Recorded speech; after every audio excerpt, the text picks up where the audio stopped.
요즘에 저를 좀 사칭하는 불법 리딩방이나 텔레그램 또 단톡방들이 굉장히 좀 많아지고 있는데 각별히 여러분들이 좀 주의를 했으면 좋겠어서 이렇게 좀 영상을 찍게 됐고요. 실제 피해 사례들도 좀 있는 것 같아요. 저는 이런 리딩이라든가 이런 걸 전혀 하고 있지 않거든요. 저를 사칭한 어떤 문자가 온다거나 그런 걸 받으셨을 때는 그냥 무시를 하시거나 꼭 신고를 꼭 해주시면 좀 좋을 것 같습니다.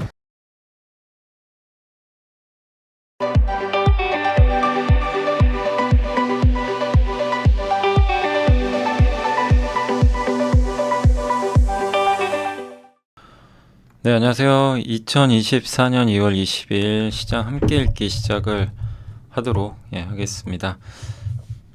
오늘 증시가 우여곡절 끝에 어쨌든 올랐고 엔비디아의 엄청난 실적 덕분에 반도체의 날이었어요. 반도체 소부장 중에서 좀 AI와 관련된 오늘 가온칩스가 상한가 같죠? 그렇죠. 이제 파운드리 쪽 관련된 기업들의 주가가 굉장히 좀 좋았던 하루가 아니었나 이렇게 좀 말씀을 드리고 싶습니다. 그래서 오늘 반도체가 좋았고 결국 지수도 좀 좋은 쪽으로 마무리가 된 것 같고요.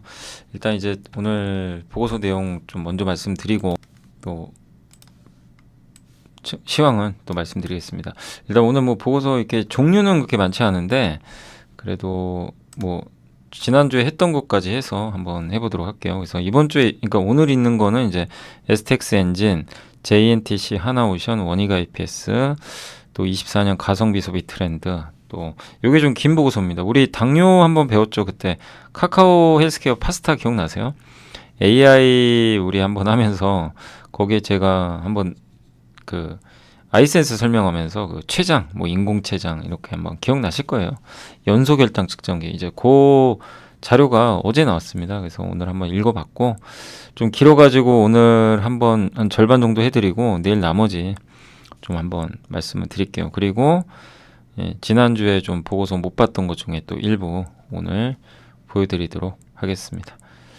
자, 그래서 오늘 일단 이제 STX 엔진 좀 약간 생소하실 수도 있어요. STX 엔진, STX 그룹이 참 어려워졌었죠 예전에. 원래는 이제 쌍용중공업에서 시작을 했다가 이제 2007년도 호황기 때는 선박 엔진 만들어서 괜찮았는데 그 후로 회사가 STX 그룹 자체가 안 좋아졌죠. 현재 대주주는 유안코 PF라고 보시면 되겠고 그다음에 특수 엔진 하고 민수, 선박이나 육상 엔진 이런 거 엔진 회사입니다. 아무튼 이름 그대로. 근데 여기서 제가 읽어본 결과는 핵심 포인트는 요거예요. 방산이에요, 방산. 특수 엔진이 가장 중요하다라고 보시면 일단 좋을 것 같습니다. 자, 그래서 여기에 들어간 전차, 자주포, 함정 여기에 들어간 엔진 있죠. 근데 이게 독일의 MTU사의 라이센스 계약 맺어가지고 엔진 생산 납품을 하고 있고요. MTU 엔진 사용은 무기체인 K1, K2 전차, 자주포, K9, 각종 함정 이런 데 들어가고 2010년 9월에 K9 자주포 요 엔진을 1,000개 정도 생산을 했고요. 그 다음에 21년 6월에 K9 자주포 엔진 국산화 사업 최종 사업자로 선정이 됐습니다. 22년도 11월은 이제 궤도 차량용 전자식 범용 디젤 엔진. 그러니까 사업자로 선정이 되면 개발을 해가지고 납품을 하는 거죠. 또 사우디 수도죠 리야드에서 열린 세계 방산 전시회에서 K9 자주포 실물이 전시가 됐다고 합니다. 근데 그때 거기에 이제 STX 엔진에 1000마력급 엔진이 탑재되어 있고요. 차세대 그 보병 전투 저게 이제 호주에서 이번에 수주받은 거죠. 레드백이라고 하나가 독일 이기고 따낸 거죠. 거기에도 탑재가 된다라고 좀 보시면 되겠고 다만 이제 독일 MTU사가 이걸 갖고 있다 보니까 라이센스를 이게 엔진이 이게 탑재된 무기 체계는 독일 정부가 또 허락을 해줘야 돼요. 그게 좀 까다롭긴 하죠. 그래서 이집트나 아랍에미리트 수출할 때는 이거 이제 수출 승인이 제한됐다고 합니다. 그래서 옛날에 아랍에미리트 수출하려고 할 때 그게 무산된 적이 있었대요. 그러니까 이제 결국은 국산화해야 되는 거죠. 그래서 하나에어로스페이스가 엔진 국산화 사업 진행하는 가운데 22년도에 이집트와 2조 원 규모 K9 수출 계약을 체결했다고 합니다. 그래서 이제 올해 1월 8일 STX 엔진도 요 해당 계약자죠. 하나에어로스페이스와 1285억 가량 이제 엔진 조립체 물품 구매 계약을 체결을 했고요. 결국 STX 엔진 입장에서는 국산화 이제 거의 마무리 단계거든요. 그러니까 이제 일일이 막 허가를 받아야 되는데 거기서 이제 벗어나기 위해서는 국산을 해야 되는 거고 그게 이제 마무리 단계에 있다라는 그런 내용 같고요. 그다음에 이게 방산용 엔진이라고 합니다. 이렇게 보시면 예. 이렇게 이제 방산용 엔진들이 이렇게 이제 돼 있고 민수용 엔진은 그냥 선박 엔진 같은 거 보시면 되겠는데 여기도 라이센스를 줘야 돼요. 예, 이게 아마 독일인가 아마 그렇고 커민스 이런 회사가 라이센스 그 원천 기술을 갖고 있는 거죠. 여기에 이제 라이센스를 맺어서 생산하는데 예, 어쨌든 방사는 방위사업 등록체 제품만을 활용해야 되니까 진입 장벽이 높아요. 근데 민수 엔진은 완전 경쟁입니다. 서로 피 터지게 경쟁하는 거죠. 그래서 STX 엔진의 선방 근데 STX 엔진이 좀 많이 이 선방용 엔진 같은 거는 좀 많이 이게 좀 어려웠죠 그동안. 네. 그러니까 독일에 그러니까 저 만사의 라이선스를 받아서 엔진을 계속 개발을 하는데 이 회사가 만드는 그 이중 연료 그러니까 LNG나 이런 걸로 동시에 쓸 수 있는 그런 이제 엔진이 있는데 그거 개발을 좀 느리게 했나 봐요. 예. 그리고 일본이나 또 경쟁사 중에 현대중공업 있죠. 여기가 힘센 엔진 만들거든요. 여기로 고객이 넘어갔나 봐요. 점유율을 많이 잃었다고 합니다. 그러니까 핵심 뭐냐면 더 잃을 게 뭐 있냐. 이제 이미 더 안 좋아질 대로 안 좋아졌기 때문에 더 나빠질 건 별로 없는 것 같다. 이렇게 보고 있습니다. 그래서 이거 읽어본 결과 핵심은 조선보다는 좀 방산에 주안점을 좀 더 붙이면 되겠고 조선은 더 나쁠 건 없는 것 같다. 이렇게 생각하시면 될 것 같고요. 작년에 큰 폭의 흑자 전환했고 올해도 311억 정도 그래서 작년보다 64.1% 이익이 증가할 걸로 보고 있고 조선 기자재 업종은 그동안 구조조정을 많이 했죠. 그래서 뭐 오리엔탈 전공, 태용도 태용은 이제 풍력이지만 조선도 해요. 기자재도. 근데 이런 산업들이 다 그다음 구조조정에서 막 경쟁사 망하고 그랬어요. 근데 살아남은 기업들은 지금 이익이 급증하고 있습니다. 태용 같은 경우 22년도에 29억 벌었다가 작년에 거의 400억 벌었어요. 그러니까 이렇게 잔치가 시작됐는데 또 STX 엔진은 그러진 못한다는 거예요. 예, 엔진이라는 게. 예. 그러니까 STX 엔진의 선박용 디젤 엔진 사용은 엄밀히 말하면 살아남지 못한 구성원이다. 예. 왜냐하면 이 가장 경쟁하는 게 힘센 엔진이에요. HD 현대중공업에. 여기는 얘네가 직접 다 만들어요. 그러니까 무슨 얘기냐면 라이센스를 안 줘도 돼요. 근데 STX 엔진은 원천 기술이 없죠. 만이라는 회사 갖고 있어요. 거기에 로열티를 줘야 돼요. 예. 그럼 어떻게 됩니까? 가격 경쟁에 밀리죠. 같은 걸 만들어도 로열티를 또 따로 줘야 되니까. 예. 그래서 이 부분은 좀 약간 아쉬울 수 있는 거죠. 그러니까 선박 엔진에서는 약간 힘센 엔진에 이런 부분에 가격 경쟁에서 밀릴 수밖에 없는 그런 구조인데 다만 이제 그거예요. 이미 점유율도 많이 잃었기 때문에 나쁠 건 별로 없다라고 보시면 좋을 것 같고 그래서 핵심은 방산 엔진이고 예, 이 방산 쪽에서 얼마만큼 수주를 계속 이어가느냐가 이렇게 좀 가장 관건이 되지 않을까 예, 라고 좀 보고 있습니다. 그래서 조선보다는 제가 여기도 뭐 저희 개인적 의견이지만 방산에 초점을 맞추시고 보시면 되겠고 숫자가 좋아지는 게 매력이 있는 것 같아요. 지금 내년까지 숫자가 좋아집니다. 예.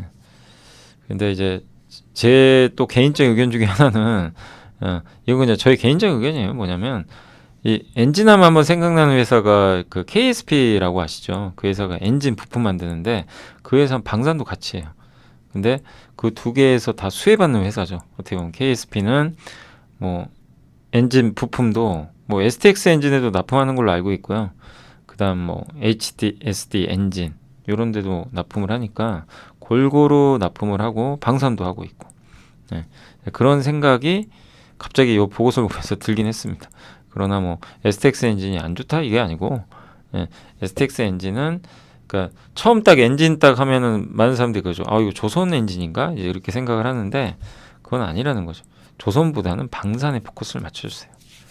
그래서 아마 그 엄경화 연구원님도 거기에 포커스를 맞추시고 오늘 이제 보고서를 처음 그러니까 목표 주가까지 잡아서 써주신 거 아닌가라고 일단 생각을 하고 있습니다. 그래서 좀 내년까지 실적 좋아진다는 측면에선 좀 관심은 가져볼 만한 그런 기업으로 보시면 좋을 것 같습니다. 그러니까 약간 숨겨진 방산주죠. 네, 숨겨진 방산주라고 생각하시면 좋을 것 같아요. JNTC는 이제 유진투자증권의 박정세 연구원이 어제 사실 실적 발표했는데 별로 안 좋았어요. 근데 예상보다도. 근데 이제 화이나 이런 데서 요청이 많았나 봐요. 공급 좀 해달라. 그래서 그게 증가하면서 수율이 좀 악화됐대요. 이제 많은 제품을 공급하다 보니까. 예. 그리고 지금도 그런지 모르겠는데 이제 예전에는 이게 화이가 요청을 하면 이게 검사를 안 하고 그냥 바로 보내줬나 봐요. 바로 보내주고 화이가 급하니까 일단 보내래요.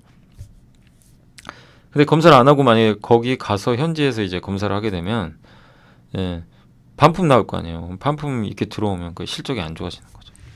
근데 아마 지금은 그건 많이 이제 그렇게 안 하는 걸로 알고 있는데 어쨌든 이제 화이가 너무 급하다 보니까 이제 빨리 좀 달라 부품. 이 회사가 하는 게 그 커버 글라스 있죠? 이 스마트폰 그때 설명드렸잖아요. JNTC는 한번 제가 분석해드렸죠. 요 커버 글라스 여기 유리 예. 여기 이제 유리 OLED에 앞쪽에 유리 딱 붙여 있는 거죠. 그래서 이제 그 스마트폰을 보호해주는 그런 이제 강화 유리라고 뭐 보호해주는 그런 역할이라고 보시면 좋을 것 같은데 이게 매출이 20배나 증가했고요. 예. 그래서 올해도 실적은 뭐 4분기 좀 안 좋았지만 나아질 것 같고 중국향 스마트폰용 강화율이 본격적인 한마디로 화웨이가 잘하면 얘가 잘하는 구조입니다. 네, 화웨이가 안 되면 안 돼요. 근데 이제 앞으로 그 화웨이 스마트폰이 매 분기 하나에서 두 개씩 계속 나올 거래요. 예, 그래서 화웨이 신제품의 수혜를 받을 수 있는 그런 기업으로 봐주시면 좋을 것 같습니다. 예, 다만 이번 4분기 실적은 조금 안 좋게 나왔습니다. 그거는 좀 감안을 해주시고 올해 전망이에요. 예, 그래서 올해까지 봤을 때는 좀 괜찮은 기업이고 다른 거 다 떠나서 뭐 차량용 유리도 있고 근데 지금 중요한 건 그거보다요. 요거예요. 아니 무슨 색이라고 그러냐? 남색이라고 그러나요? 아무튼 이 막대기 보시면 3D 커버 글라스가 압도적으로 많죠. 예. 저게 바로 이제 핵심 제품이다. 화웨이에 많이 납품을 하니까 화웨이 스마트폰이 잘 팔린다면 그냥 JNTC를 딱 떠올리시면 좋을 것 같습니다. 하나오션은 그 최강식 연구원님이 중립으로 낮춰버렸어요. 실적은 좋진 않았죠. 예, 비용이 너무 많이 들어가네. 생산 안정화 비용이 많았다. HD 현대중공업이 110억이고요. 현대미포가 250억의 비용이 나가요. 생산을 안정하기 위한. 근데 이 하나오션은 아니라는 거죠. 조선에서만 1,400억, 해양에서 800억. 그러니까 너무 비용이 많이 나간다는 거예요. 네, 근데 1분기에도 좀 추가로 또 필요하다는 거죠. 그러니까 이제 여기서 한번 좀 실망을 한 거죠. 네, 그래도 하반기는 좋다. 네, 그래서 그런 관점에서는 턴어라운드 유효한데 이 예상치가 좀 예상보다 안 좋을 것 같다 이러면서 적정 주가 낮췄고 근데 또 한 가지 아쉬운 게 매출과 수주는 그렇다 하더라도 숫자를 전망을 안 해주세요. 테슬라가 주가 그때 급나간 이유 중에 하나가 올해 전망을 안 해버렸어요. 숫자로. 그러니까 매출과 수주 가이던스 전망이 공개가 안 돼 있습니다. 그러니까 좀 주주나 투자들이 좀 실망한 거죠. 왜 숫자 안 하지? 네, 이런 것들. 그래서 경쟁사는 다 하거든요. 근데 이제 하나오션 안 하니까 그래서 하나오션에 대해서 좀 실망한 것 같아요. 약간 이런 부분에 있어서. 그래서 투자 의견을 중립으로 낮췄다. 그래서 이건 좀 분명 아쉬운 내용입니다. 소통을 안 하고 있다는 거. 그래서 확실히 현대중공업 그룹이 조금 더 그런 면에서 나은 상황이 아닌가. 그래서 약간 좀 보수적으로 물론 앞으로 실적이 안 좋아집니다. 계속 안 좋아. 이걸 얘기하는 게 아니라 이런 부분은 좀 아쉬울 수밖에 없다. 다 좀 알려주면 좋을 것 같은데 그게 조금 아쉬운 상황이고요. KB의 박주영 연구원 원익IPS는요 내년 보면 굉장히 좋을 것 같아요. 23년 바닥으로 24년, 25년으로 갈 수 있죠. 그러니까 올해 하반기부터 좋아져요. 하반기. 4분기는 뭐 안 좋죠, 당연히. 이익이 55% 감소했고, 근데 어느 정도 이건 뭐 예측할 수 있었던 부분이죠. 그동안 뭐 주가도 별로 안 좋았고 실적 안 좋을 걸 미리 선반영했기 때문에 삼성전자 매출이 많았고요. 근데 올해 영업이익 흑자 전환하고 그 다음에 이제 그 삼성전자가 하반기에 투자를 좀 늘릴 것 같아요. 그러면 원익IPS가 그거 따라가겠죠. 그래서 원익IPS 매출액 상저하고 비중 상반기 30%, 하반기 한 70% 정도. 그러니까 하반기에 포커스를 맞추면 2분기부터 주가가 돌아설 가능성이 있습니다. 1분기까지는 좀 안 좋을 거예요. 약간 부진할 수도 있고. 근데 결국 25년이라는 방향성을 봤을 땐 나쁘지 않은 거예요. 그러니까 이 기업은 혹시 뭐 장기간 좀 고생하고 계신 분이면 너무 스트레스 받지 마시고 천천히 기다림을 가져보시면 보상받을 수 있는 어느 흐름이 나중에 나오지 않을까 이렇게 보고 있고, 그 다음에 HBM량 매출도 늘어나고 있나 봐요. 예. 반도체 매출이 한 10%까지 기대되고, 그 다음에 낸드, 예. 낸드 단수죠. 이렇게 막 쌌는데 거기에 매출 발생, 신규 장비 출시해서 25년도에 매출액 증가할 것 같다. 이런 내용입니다.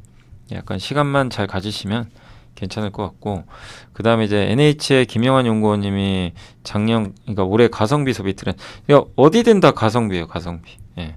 그래서 글로벌 경제 전반적 성장률이 둔화되고 교역량은 회복되는데 소비는 부진한데 수출은 잘 된다. 이게 아이러니하죠. 근데 그게 미국 때문입니다. 미국 경제만 좀 상대적으로 탄탄하니까. 예. 한국은 어쨌든 다른 걸 떠나서 내수보다는 수출이에요. 일단 주가에는.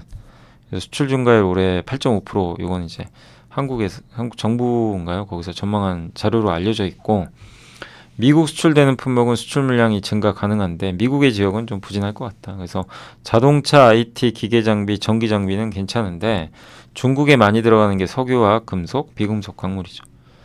그래서 이를 보면 IT 관심이 타당하지만 이들이 1년 내내 상승하는 거는 좀 어렵다라고 봐주시면 좋을 것 같습니다. 예. 그러니까 반도체가 주도주는 명확히 오늘도 그랬잖아요. 우리가 뭐 반도체 괜히 공부한 거 아니잖아요. 제가 항상 뭐 죄송한 말씀을 많이 드려요. 뭐 지금도 마찬가지고. 예. 근데 그래도 제가 좀 제일 잘한 거, 저도 잘한 게 하나 있다면 반도체 2022년 10월부터인가요? 11월부터 공부한 거 함께 배워. 그건 정말 잘했던 것 같아요.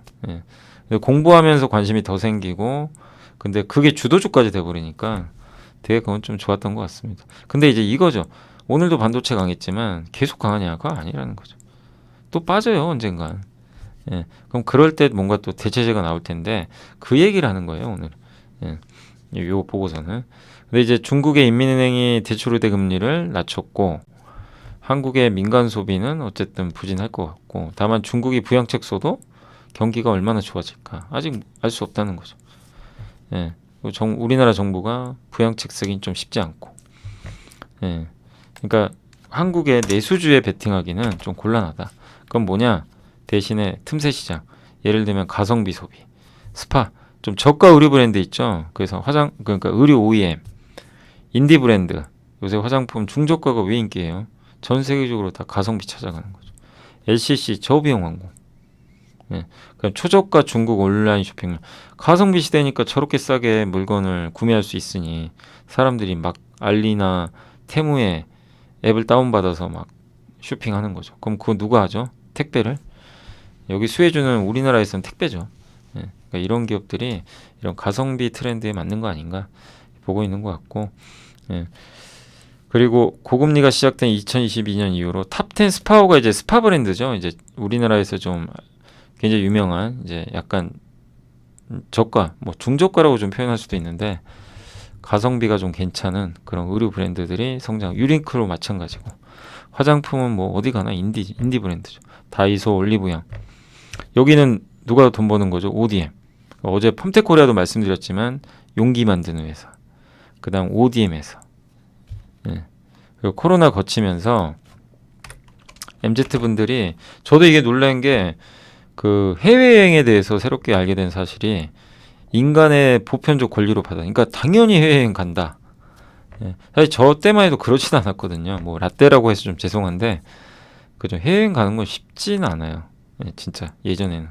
그러니까 예전에 뭐 배낭 여행이라든가 이런 것도 유행했지만 지금은 뭐 그냥 해외여행 가는 게 훨씬 더 자유롭고 또 젊은 분들 정말 많잖아요. 근데 저도 이번에 한번 이제 유럽 갔다 오면서 더 느꼈던 게 진짜 한국의 젊은 분들이 많이 오세요. 그건 진짜 명확합니다. 예. 근데 이 내용이 딱 맞아요. 저도 이제 요거 갔다 오고 요거 보면서 느낀 게, 지금 세대는 해외여행을 당연하다고 생각하는구나. 예. 그러니까 비용이 들더라도 차라리 다른 거 아껴서 여행 가요. 그리고 인스타에 찍어서 올리고. 이게 하나의 문화예요, 그냥. 근데 이거를 받아들여야죠, 당연히. 근데 여기서 수혜받는 거는 결국엔 LCC가 되지 않겠냐. 아무래도 항공사 좀 저렴한 쪽을 선택을 하다 보니까 그럴 가능성이 있고, 그래서 클록에 설문조사를 했는데 아시아태평양자 MZ세 64%가 여행 예산 늘린다고 합니다. 근데 주가는 이런 구조적인 성장에도 반응 안 한다는 거죠. 또 알리익스프레스나 테무 뭐 이런 쪽도 있는데, 아무튼 결론은 한국 경제 견인할 건 수출이다. 그 중에서도 반도체다. 그건 명확한데, 얘네가 쉴 때 가성비 소비 관련주를 좀 주목하자. 이런 내용이니까 뭐 여기에 동의하실진 제가 모르지만 이런 관점. 그러니까 저는 좀 다른 건보다도 그냥 가장 눈에 띄었던 거는 아무튼 요 여행 쪽이에요. 아, 저렇게 생각하는구나. 인간의 보편적 권리로. 요게 좀 굉장히 저는 몰랐던 내용입니다. 근데 혹시 20, 30대 분들 저렇게 진짜로 생각하시는지, 해외여행 당연히 가야지. 돈 아껴서라도. 근데 저는 실제로 그걸 보고 갔기 때문에 맞는 얘기가 맞는 것 같아요. 근데 진짜 뭐 저희 세대는 해외여행 가는 걸 너무 어렵게 생각했거든요. 진짜 어렵죠, 한번 가는 게. 그러니까 이게 정말 많이 바뀐 점이 아닌가. 이렇게 좀 생각하고 있어요. 그래서 요새 뭐 여행주 또 잘 가는 이유 중에 하나도 뭐 그런 것 같아요. 자, 미래에셋의 김충현 연구원님이 당뇨 관리의 미래. 이 당뇨는 기억하시겠지만 제가 한번 보고서 AI 시간에 해드렸던 것 같아요. 인공췌장과 맞물려서. 그래서 그거 편 한번 또 봐주시면 좋을 것 같고, 그 연소결당 측정기를 아세요? 요건 좀 제가 약간 이제 구어체로 좀 재구성한 거예요. 그래서 그거 참고해 주시고 한번 좀 편하게 들어주세요. 그냥 우리 한번 공부를 했던 내용이라 아주 어렵진 않으실 겁니다. 자, 동전 많은 크기의 웨어러블 장비, 요게 이제 연소결당 측정기인데 2주 동안 5분 동안 그 혈당 정보를 이제 내 몸의 혈당을 측정하는 거예요. 혈당이 높은지 당이 높은지 낮은지 그걸 스마트폰으로 전송할 수 있다. 그래서 일형 당뇨 환자 뭐냐면 몸에 인슐린이 아예 없는 분들이에요. 선천적으로. 인슐린이 뭐 하는 거죠? 혈당을 낮춰줘. 인슐린이 분비되면 내 몸의 혈당을 낮춰서 좀 포만감을 들게 하는 거죠. 어떻게 보면 혈당이 자꾸 높아지면 계속 배가 고프고 문제가 생기죠, 몸에. 그래서 인슐린이 정말 중요하죠. 인슐린이 기본적으로 우리 평상시에 기초 인슐린이 계속 나와요. 그래서 배가 안 고픈 거죠. 근데 이제 어느 시점에서는 이제 밥때가 되면 자동적으로 이제 이 혈당이 올라갑니다. 그래서 배가 고파요. 근데 그럴 때 뭘 먹을 때 혈당이 확 수치가 올라가요. 근데 그때 인슐린이 자동으로 분비가 돼요. 점점. 그래서 우리의 이제 식욕을 좀 감퇴시키죠. 점점 이제 먹고 나면. 그래서 이걸 떨어뜨려서 정상화 시키는 거죠. 계속 인슐린이 없다면 이제 몸에 문제가 생기는 거죠. 그래서 그 역할을 이제 해주는 게 인슐린이라고 보시면 되겠고, 근데 이제 일형 당뇨 환자분들은 이제 인슐린이 없으니까 인슐린을 자기가 투입을 해야 될 거 아니에요. 근데 그거를 본인이 알려면 혈당을 봐야 되잖아요. 그죠? 혈당. 근데 그걸 일일이인데 옛날에는 그냥 일반적으로 이게 체열을 했대요. 여기 딱 스트립 꽂아가지고 빼가지고 혈당 측정하고, 그럼 지금 혈당이 높은지 안 좀 정확하지만 번거로워요.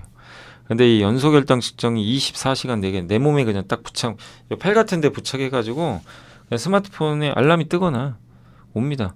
혈당 높은데 인슐린. 이렇게 해주는 거죠. 근데 미국에서는 이게 연소결당 측정기가 이제 50% 이미 침투율이. 미국이 뭐 압도적 1위입니다. 근데 연 매출 10억 달러 넘으면 우리나라 1조 넘는 거죠.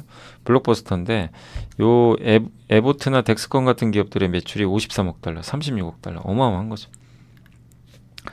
그래서 그럼에도 성장은 계속 이어지고 있고, 에보트는 28년까지 여기서 나오는 매출이 100억 달러, 우리나라 돈으로 13조까지 늘어날 걸로. 그러니까 이렇게 동전같이 생긴 거예요. 요게 덱스콘, 에보트, 메드트론, 이게 아이센스 제품이죠. 스마트폰과 같이 있죠. 그래서 요걸 이제 계속 붙이고 있는 거죠. 작년 9월에 아이센스가 상용을 했고, 근데 이것도 한번 설명드렸던 내용이죠. 함께 배우기에서. 파스타라고 기억하세요? 카카오 헬스케어가 파스타라는 이제 제품, 먹는 파스타 말고 그 의료기기죠. 그래서 혈당 관리해주는, 당뇨 관리하는 플랫폼입니다, 소프트웨어. 근데 여기에 아이센스랑 덱스컴 제품을 같이 이제 사용할 수 있게 해준 거고, 카카오 헬스케어 담당자랑 아마 이 김충현 연구원님이 그때 같이 방송을 하신 것 같더라고요. 이제 그거를 아마 다시 좀 적어주신 것 같은데, 우리는 그분 이제 얘기는 뭐냐면, 우리는 연속 혈당 측정기를 통해서 얻은 실시간 혈당 정보를 먹는 거, 자는 거, 운동하는 거, 이런 다른 생활 데이터에 연계해서 생활 습관에 따른 혈당 반응을 시각적으로 표현하고, 그러니까 시각적으로 혈당이 지금 어느 수치인지 그걸 이제 나타내고자 노력을 했다. 그래서 파스타는 비전 AI 기능을 이용해서, 또 내가 음식을 먹잖아요. 그 음식 종류나 이런 거에 따라서 이 정보를 얻을 수가 있고, 예, 또 내가 운동하거나 인슐린을 맞았거나 복약을 했거나 이런 기록들도 다 여기에, 그러니까 당뇨 환자분들한테는 되게 좋은 이 플랫폼이죠. 이걸 통해서 일기도 쓸 수 있고, 이 수치, 혈당 수치 높죠 여기. 그럼 이때 이제 인슐린 투입을 하고, 먹는 거 보고 어느 정도 수치가 나올지, 예, 이런 것들을 이제 할 수 있는 하나의 주요 기능이다. 또 친구하고도 공유할 수도 있고요. 예. 이를 통해 혈당 변화에 대한 지침을 제시해서 이용자 스스로가 관리를 할 수 있게. 근데 내가 혈당을 모르면 언제 인슐린 투입해야 할지 알 수가 없거든요. 근데 왜 아이센스 선택했냐? 그거 답정너 아니냐? 하드웨어 이렇게 잘 만드는데 당연히 있어야 되는. 그럼 아이센스한테 물어본 거야. 너는 왜 카카오랑 협업했니? 그랬더니 이제 당뇨를 관리하려면 혈당 측정값 외에도 혈당 측정만 하는 거에서 끝나면 안 되고, 내가 뭘 먹고 무슨 활동에서 어떤 상태 때문에 혈당이 오르느냐, 그걸 파악할 수 있는 소프트웨어가 필요하다. 그걸 해주는 게 이제 파스타라는 거죠. 그리고 당뇨 환자들은 교육을 받을 때 식사, 운동, 약물에 대한 교육도 함께 받거든요. 그러니까 혈당만의 정보만 할 거면 아이센스 혼자 할 수도 있겠죠. 근데 그게 아니라 이런 그 나머지 데이터를 확보하는 것도 정말 중요하다고 합니다. 그래서 아이센스 입장에서도 카카오 헬스케어랑 협업하는 게 좋다고 생각한 거죠. 그래서 일단 이 같이 협업하기로 한 거고, 그리고 인슐린 치료를 받는 환자의 필수품이 점점 되고 있죠. 연소혈당 측정기가. 미국 시장은 환우 규모로는 전 세계 6%밖에 안 되는데, 당뇨 관련 비용이, 그러니까 전체 환자 규모는 6%밖에 안 돼요. 근데 여기 나가는 지출 비용이 40%입니다. 전 세계. 그러니까 압도적 1위고요. 예. 미국에서 하루에 3회 이상 인슐린이 필요한 인슐린 집중 치료 환자 있죠. 3번 넣어줘야 된다는 거죠. 연속 혈당 측정기 없으면 안 되죠. 네. 그리고 미국 당뇨학회가 뭐라고 했냐면, 기초 인슐린을 1회 투약하는 2형 기초 인슐린. 그러니까 2형은 뭐냐면, 1형은 애초에 몸에서 인슐린이 없는 분이에요. 2형은 원래 있었는데 뭐 식습관의 변화라는 거, 몸의 변화 때문에 인슐린 분비가 잘 안 되는 분, 후천적인 거죠. 이분들 같은 경우 기초 인슐린을 1회 투약하는 거를 이제는 할 수 있는 이거를 사용할 수 있다 해서 제공되어야 한다. 예. 그러니까 사람이 스스로 선택을 해서 사용하는 방식이었다면 그냥 이제 줘야 된다는 얘기예요. 제공. 더 임팩트가 있는 거죠. 연속 혈당 측정이 필요하다는 얘기예요. 미국의 공보험 같은 경우는 작년 4월부터 연속 혈당 측정기 의료보장 보험 있죠. 요거를 원래 하루에 3번 이상은 인슐린 주입하는 사람들한테 보장을 해줬는데, 한 번만 해도 내가 보장해 줄게. 확산이 되겠죠. 그래서 보험 보장이 가능한 인구가 기존에 420만 명이었는데 720만 명까지. 그럼 연속 혈당 측정기 회사 입장에서는 긍정적인 이유죠. 그리고 미국, 일본, 프랑스는 보험 적용도 하고 있고요. 현재 국내에서는 이제 덱스컴, 이제 미국 제품이죠. 연간 본인 부담 비용이 한 200만 원 정도 된다고 합니다. 근데 실제로 1형 당뇨 환자분들 통계를 분석을 했더니 75% 이상이 연간 100만 원 이상을 부담해야 되고요. 200만 원 이상 또 부담해야 되는 비율도 한 33%. 계속 비용이 들어가는 거죠. 예. 그래서 이런 비용 부담 좀 문제가 있기 때문에 의료보험이 중요한 거죠. 한국 시장의 규모와 특징은 어떠냐 물어봤더니, 한국의 침투율은 1형 당뇨는 10%밖에 안 돼요. 아직. 미국은 55%예요. 그러니까 침투율이 굉장히 높은 편이고, 근데 국내에서 2형 당뇨 환자가 훨씬 많아요. 예. 여기까지 보험을 적용해주면 시장은 더 커진다.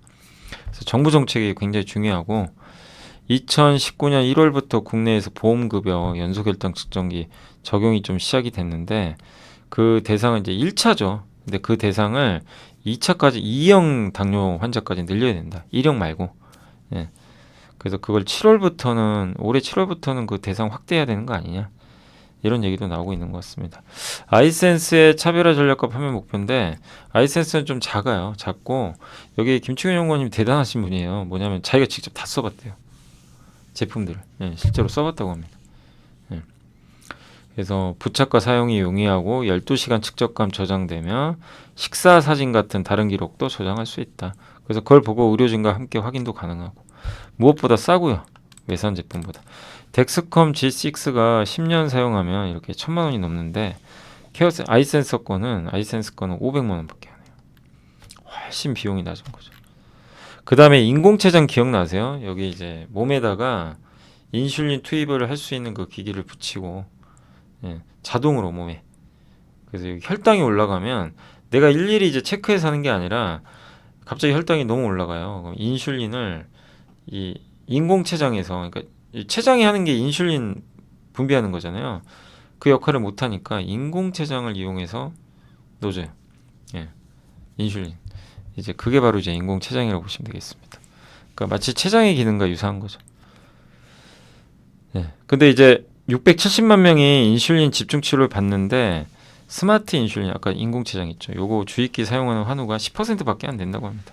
아이센스는 이미 계열 회사주 뭐 지분 투자했던 기업들인 그 G2이나 케어메디 같은 이제 인슐린 주입기 업체와 협업을 진행하고, 이것도 이제 그때 한번 설명을 드렸던 내용입니다. 함께 배우기에서. 그래서 한번 보시면 되겠고, 카카오 헬스케어에서는 파스타네일을 구현하는 것은 아직 좀 보수적이다. 병원의 관리가 좀 필요할 것 같다. 그러니까 카카오 헬스케어의 이번에 파스타 앱에서는 아직 인공췌장까지는 조금 그렇다. 좀 반대 의견인 것 같더라고요. 왜냐하면 이거 안정성이 중요한데 사고 나면 안 된다. 병원의 관리 하에 해야 된다. 이런 좀 내용인 것 같아요. 그래서 연소결당 측정기하고 인공췌장은 다 연결돼 있지만, 이제 인공췌장만 봤을 때는 좀 더 보수적으로 좀 보고 있는 것 같아요. 그리고 비만 치료제와 연소결당 측정기는 짝꿍이라 이것도 말씀드렸죠. 인크레틴이 몸에서 나와서 인슐린 분비를 촉진시키거든요. 그래서 인슐린 분비가 원활하지 못한 2형 당뇨 환자를 치료하는 당뇨 치료제예요. 근데 이게 이제 비만에도, 왜냐하면 포만감을 증가시키고 식욕을 떨어뜨리는 효과가 나오다 보니까 비만 치료제로 쓰이게 된 거죠.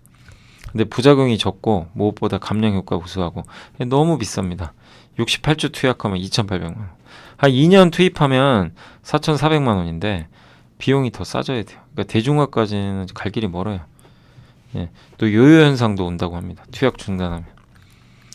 그래서 이거를 그냥 비만 치료제를 써서 사람들이 비만이 없어지고 뭐 당뇨 환자가 없어지면 연소결당 측정기가 뭔 필요가 있냐, 이런 내용인데 그건 아니라는 거죠. 서로 보완할 수 있는 거죠. 연소결당 측정기로 보면서 내 데이터를 체크하면서 생활 습관도 바꿀 수 있고. 그래서 카카오 헬스케어도 얘기했던 게 GLP-1 기반 비만 치료제가 우리 사업에 위협이 될 거라고 생각해 본 적이 없대요. 서로 합의 관계다. 음의 관계가 아니라 플러스 관계다. 그리고 1형 환자한테 못 써요, 이걸. GLP-1은. 1형 당뇨 환자는 반드시 되면 혈당 측정해야 되니까. 근데 여기에 GLP-1은 들어올 수는 없는 거죠. 그래서 에보트도 말을 했다고 합니다. GLP-1 기반 비만 치료제는 훌륭하다. 근데 4, 5년 내에 이 약을 복용할 사람은 1000에서 1500만 명. 적지 않죠. 물론 많은데 우리가 말하고 있는 의료기기 시장에 비하면 이건 정말 작은 거다. 당뇨 환자만 전 세계 5억 명이다. 그러니까 GLP-1 비만 치료제가 나와서 연소결당 측정기 시장이 망가진다. 그건 말이 안 된다는 얘기예요. 서로 또 보완하는 관계 중에 하나니까. 심혈관 질환자도 한 5억 명 있다고 합니다. 그래서 GLP-1 기반 비만 치료는 훌륭한 약물이지만 약물 투약을 중단할 경우에는 행동 습관을 변화시켜야 된다. 이런 내용도 있고, 아무튼 궁극적으로 생활 습관 변화를 주도할 수 있다라는 내용이니까 참고하시면 되겠습니다. 좀 길어서 일단 오늘은 여기까지 하고 나머지는 또 제가 내일까지 해서, 여기 나오는 기업은 아이센스예요. 아이센스 이제 분석한 내용들이 있으니까 그건 또 내일 한번 설명을 드리도록 하겠고, 그 다음 보고서 중에서 어제 2월 19일 건 언제였죠? 2월 13일 건 봤죠?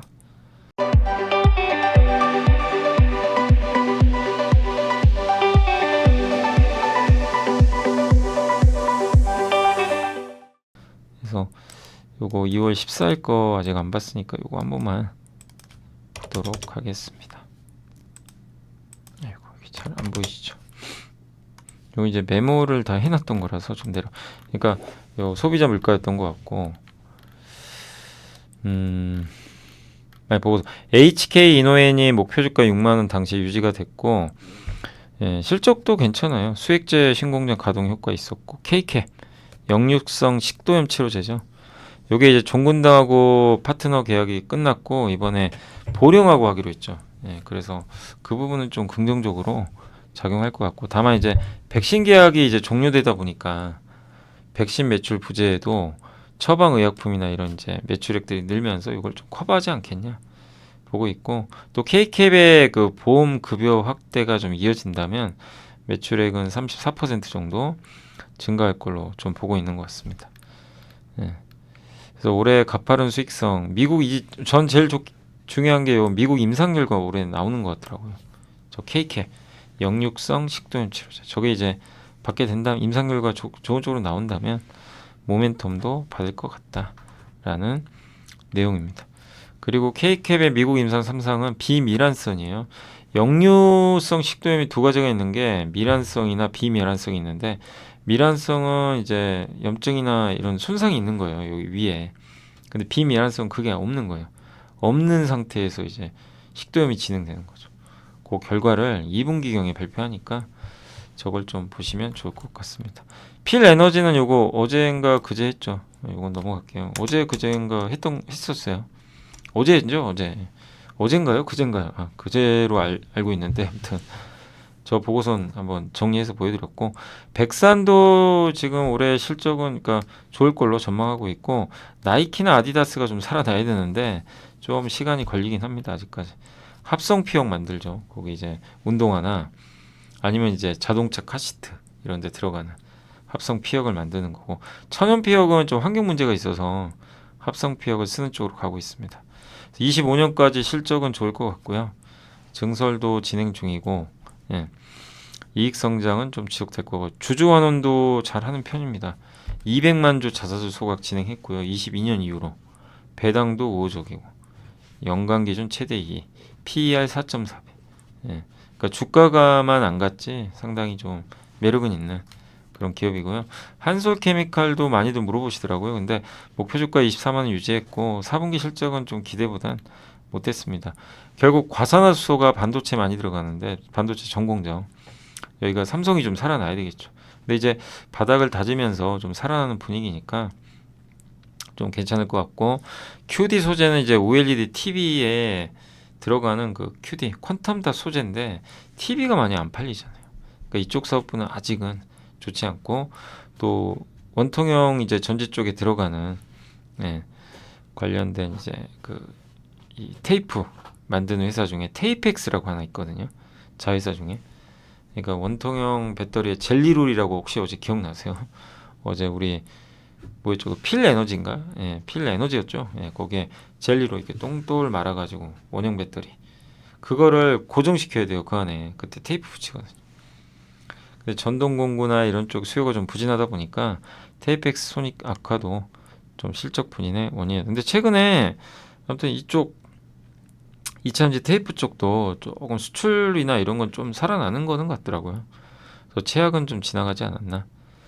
그래서 올해 뚜렷한 실적 상조하고 예상하고, 그 다음에 반도체 기업들 지금 바닥 찍으면서 가동률은 하반기에 올라올 거예요.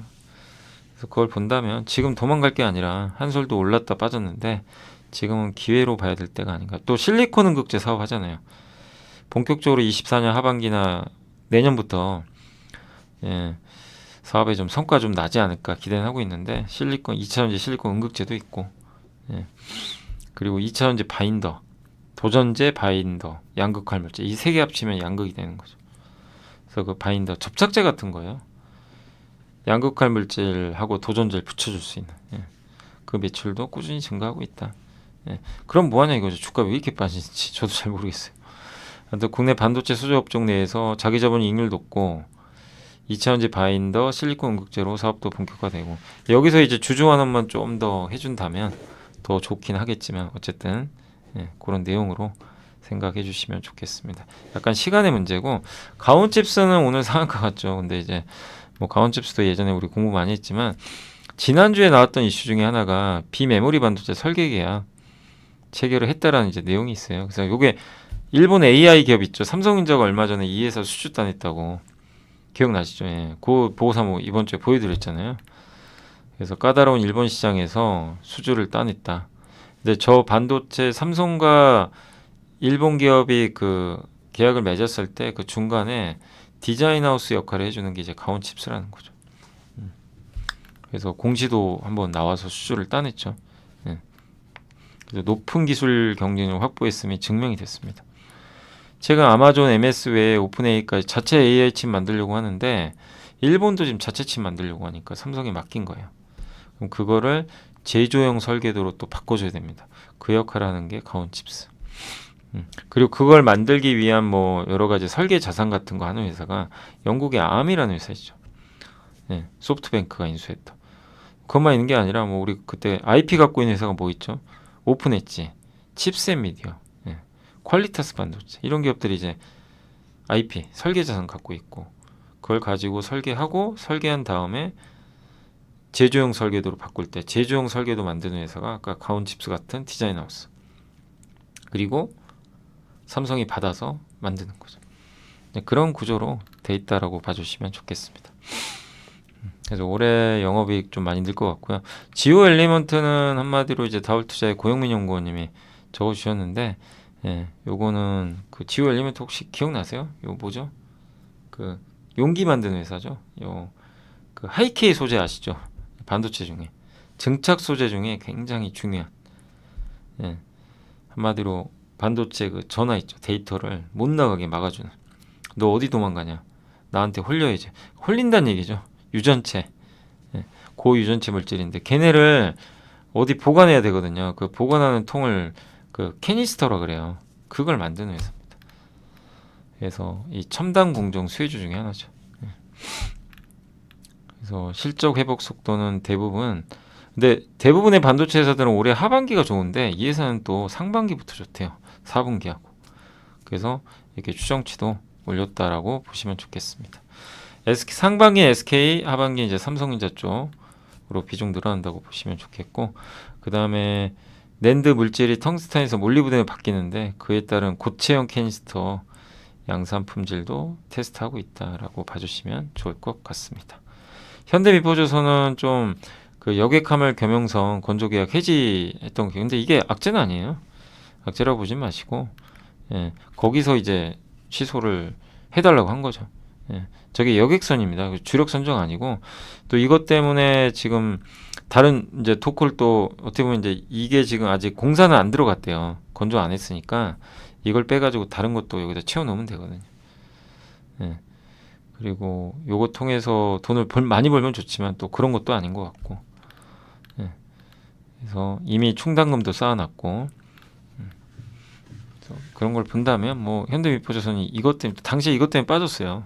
근데 그때 이제 그 주가 급락은 좀 과도했다 보시고, 서진 시스템 실적 정말 잘 나왔더라고요. 예. 단점은 이제 너무 전환사채가 많지만 ESS는 잘 나가요. 그러니까 이번 4분기도 엄청난 실적을 냈습니다. ESS 매출이 절반 넘어버렸어요. 그러니까 진정한 ESS 기업으로 되고 있는 거고, 예, 중요 고객사 중에는 포인향 물량이 매출화되었다 보시면 되겠습니다. 2분기도 매출이 증가할 것 같고, 또 플루언스라는 이제 기업에도 요 ESS를 만들어서 납품을 하고 있죠. 그래서 ESS 시장은 점점 커질 거고 그 수혜를 지속적으로 받지 않겠냐. 이제 앞으로 증명할 거는 이 실적을 계속 보여주면 돼요. 예. 지금 뭐 잠깐 좋았다 말아버리면 안 되니까. 그리고 인모드라는 회사가 피부미용 의료기기 미국 대표인데 이거 안 좋다고 한국 기업을 안 좋게 보시면 안 돼요. 이것도 한번 설명드렸던 것 같은데 절대 아닙니다. 그거는 인모드는 비싼 거 만들고요. 그 다음에 소모품 비중도 낮아요. 우리 한국과는 좀 달라요. 그래서 약간 타깃하는 또 대상도 약간 좀 다르기 때문에, 예, 너무 이 부분을 좀 인모드 안 좋으니까 미국에 우리나라 이쪽 피부미용 의료용을 다 안 좋게 볼 필요는 없지 않나 이렇게 보고 있습니다. 그다음에 사이노슈어를 그 루트로닉 있죠. 거기서 인수하다 보니까 원래 제이시스 메디칼 유통사인데 경쟁사가 가져가면 어떻게 돼요? 제이시스 메디칼 이제 유통 안 해주면 어떡할까 이 걱정이 있었는데 그럴 리는 없다는 거죠. 사이노시오 매출과 이익률에서 그동안 제일 큰 비중이 제이시스 메디칼이 만드는 포텐자라는 제품이거든요. 예. 근데 그런 상황에서 이런 이제 그 단지 인수가 됐다는 이유로 이 제품을 내칠 이유는 없다는 거죠. 그래서 그 부분을 너무 걱정할 필요는 없다라는 내용인 것 같습니다. 그 미국에서 피부 미용 시술이 가능한 피부과 전문의가 12,500명인데 메드스파는 53,000명. 그러니까 메드스파는 한마디로 이제 뭐냐면은 그 이게 여기 잠깐만요. 나와 있을 거예요. 제가 봤던 것 같은데 저도 이제 지난주에 본 거라서 갑자기 좀 생각이 안 나네요. 네. 그러니까 의사만이 할 수 있잖아요. 어떻게 보면 시술을 의사가 아닌 분들도 피부과 전문의가 감독해서 실수를 할 수 있는 권한을 부여한다. 그게 이제 메드스파예요. 근데 그게 굉장히 많은 것 같아요. 그러면 늘어나죠. 메드스파가 많다는 거는 피부 미용 수요가 이제 그쪽 그 수요가 늘어난다는 얘기고. 근데 여기 보면 메드스파에서 가능한 이 53,000명, 일반 전문의는 12,500명, 5배예요. 그러니까 여기서 허용을 한다는 건 많은 피부 미용 시술이 앞으로도 이어진다는 얘기죠. 국내에서 전문의가 아니더라도 일반 의원급에서도 피부 미용 시술을 진행하는 것과 뭐 유사하다 이렇게 보시면 좋을 것 같습니다. 그래서 미국의 25, 65세 남녀 인구가 1.7억 명인데 그 중에 5만 달러 이상 소득을 가진 인구만 우리나라 인구의 한 2배 가까이 돼요. 근데 그 중에 또 지난 12개월 동안 최소 한 번 이상 시술을 받는 인구가 1,500만 명. 어마어마한 거죠. 그러니까 미국 시장이 그만큼 크긴 커요. 그래서 이쪽 메드스파란 요런 쪽에 사모펀드가 또 직접 투자도 하고 있다고 합니다. 예. 그런 내용이고 원택은 또 일본 소재 기업에 이런 쪽과 관련된 기업에 또 전환수지 취득을 한 적이 있다고 합니다. 예. 일본의 이제 뷰티 클리닉 운영하는 회사인데 그래서 이런 것들도 한번 여러분들이 눈여겨 보시면 또 좋을 것 같습니다. 그러니까 인모드가 안 좋으니까 뭐 우리나라 나쁘게 보자 이게 아니고 인모드랑은 좀 별개고요. 그 다음에 아까 미국 시장 보셨지만 저 메드스파가 커지면 한국의 피부 미용 의료기가 많이 들어갈 거라는 얘기죠. 일본도 마찬가지. 예. 점점 시장은 커지고는 있다. 이런 내용이고 요거는 이번 주에 다 해드렸어요. 그때 이제 좀 적어놓긴 했는데 요 두 개는 이번 주에 보고서 다 보여드렸습니다. 다 정리해서. 예. 자 그리고 시간이 벌써 5시가 넘어서 빨리 해야 되겠습니다. 아이고. 자 그리고 내부자 매수 좀 보여드릴게요. 어제 네오이즈 여기 김승철 공동대표가 일단 매수를 했고요. 현대미포조선 요새 계속 좀 내부자 매수 들어오죠. 그리고 전자공시 쪽에서는 탑머티리얼 어제 잠깐 설명드렸는데 LFP 배터리, LFP 양극재 사업 위한 투자를 공시를 했습니다. LFP 그거 한다고도 예전부터 좀 많이 말씀드렸죠. 탑머티리얼. 근데 이제 공시가 떠서 생산시설 구축한다. LFP 시장에 본격적으로 더 뛰어드는 것 같고 실적 추정치 상향된 기업이 오늘은 좀 있습니다. LG노태, 그 대신증권의 박가원 연구원님이 올해 추정치를 한 7% 정도 올렸어요. 그리고 삼성전기는 한 3% 정도. 그래서 이 두 개 기업은 이렇게 추정치를 좀 올렸으니까 참고해 주시면 좋겠습니다. 자, 이제 시장 말씀드리겠습니다. 오늘 종합주가지수는 일단 막판에 좀 올라가서 그래도 상승 마감했고 좀 위가 뚫렸으면 좋겠네요. 2700 한번 시원하게 넘겼으면 좋겠는데 자 코스닥도 지금 900을 향해 가고는 있어요. 과연 어떤 흐름 나올지 지켜보시고 정말 1월에 암울했는데 2월에 분위기가 완전히 바뀌어서 좋은 분위기는 계속 이어지고 있는 것 같고요. 그 다음에 외국인 기관 여전히 매수하고 있어서 좋고 섹터로는 오늘 뭐 반도체 날입니다. HBM, PSK홀딩스 날라갔고요. 어제 어느 분이 또 PSK홀딩스 뭐 물어보셨던 것도 같아요. 근데 이쪽이 언제 끝날지는 누구도 몰라요. 그래서 얼마 전에 이거 2만 원대 아니었나요? 벌써 이렇게 올라가요. 그러니까 내려갈 때 파시는 것보다는 항상 오를 때까지는 기다리시면 좋겠고 오픈 엣지 뭐 한미가 76,000원입니다. 온디바이스 AI에서는 가온칩스가 오늘 상한가 같고 뭐 퀄리타스 여기 다 IP 회사죠. 3인방 퀄리타스 오픈 엣지 칩스 메디코 여기가 다 7% 이상씩은 급등을 했고 장비주들도 다 좋았고요. 오늘 에로티 백큐미 오랜만에 TSE, FST, 또 테크잉 이런 기업들의 주가 좋았습니다. 그래서 오늘 반도체 그냥 감이 날이다. 오늘은 이렇게 봐야 될 것 같고 스마트폰 부품에서는 세경하이테크가 좀 올랐고요. 예. 하이비전 시스템도 약간 반등했고 우주항공 관련된 기업들도 오늘 현대로템이 일단 오늘 좀 많이 올랐어요. 하나에어로스페이스도 좀 반등을 일부 했습니다. 반도체도 오늘 일단 하이닉스가 무려 5%. 참 삼성 안 갑니다. 정말 좀 갔으면 좋겠는데 자동차 주들도 좀 약했다가 오후에 또 들어올렸죠. 그래서 현대차, 기아 다 좋은 분위기 여전히 살아있다. OLED 쪽도 오늘 그 관련된 기업 중에서 AP 시스템이 좀 괜찮았던 것 같아요. 엔터주도 오늘 하이브도 그렇고 조금 살아나는 분위기가 있었습니다. 다만 오늘 좀 빠진 쪽은 뭐 리튬 관련주 요새 2차전지 좋았는데 오늘은 좀 쉬어갔고요. 오늘 LG화학 좀 빠졌고 근데 2차전지는 바닥은 찍었다고 봐요. 전체 그림은. 다만 계속 가긴 어려워요. 계속 갈 수 있는 그런 업황은 아닙니다. 그래서 등락은 거듭나 급락할 때 투자하시고 오를 땐 관망하시고 이렇게 하시면 될 것 같고 CNT 도전제도 아침에 좋았는데 오후에 밀려버렸죠. 근데 JO가 확실히 좀 대장 역할을 아직은 하고 있는 것 같고 최근에 강했던 석유화학 조금 빠졌고요. 백화점 관련주도 오늘 조금 부진했고 뭐 비트코인 쪽도 약간 약했습니다.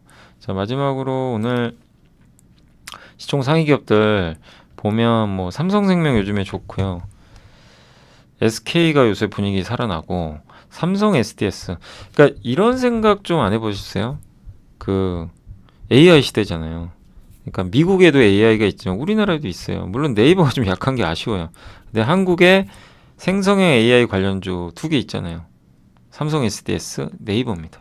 지금 큰 기업 중에서. 그러니까 계속 우리가 관심을 가질 필요는 있는 거죠.